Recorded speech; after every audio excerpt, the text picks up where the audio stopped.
your boss has, shall we say, a rather strong personality. And I'm wondering, in light of that and his repeated comments about Canada becoming, or should be, the 51st state, the whole tariff situation, which intensified as we were on our way here after your big announcement in Jeddah, did that complicate your discussions at all? Was it?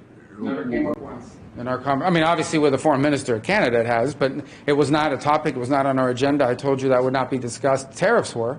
Do you understand why the Canadians are taking such umbrage at these comments coming from the president? Is that something? The Canadian government has made their position, how they feel about it, clear.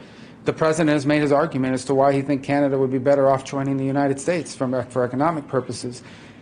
There's a disagreement between the president's position and the position of the Canadian government. I don't think that's a mystery coming in, and it wasn't a topic of conversation because that's not what the summit was about. Is he serious when he's talking about the 51st state being Canada? Well, I've already answered the question about Canada. Okay, and is he serious? Do you take him seriously? We're not discussing that here today because that's not what the purpose of this meeting was about. Mr. Secretary, I know that we're not speaking about Canada becoming the 51st state at this meeting, but I'm asking you now, do you consider what the president has said about Canada becoming the 51st state? Is he serious? You know, I'll tell you how that came about, okay? He's in a meeting with Trudeau, and Trudeau basically says that if the U.S. imposes tariffs on Canada, Canada couldn't survive as a nation state, at which point the president said, well, then you should become a state.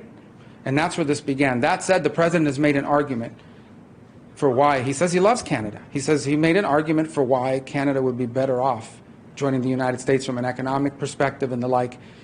He's made that argument repeatedly, and I think it stands for itself.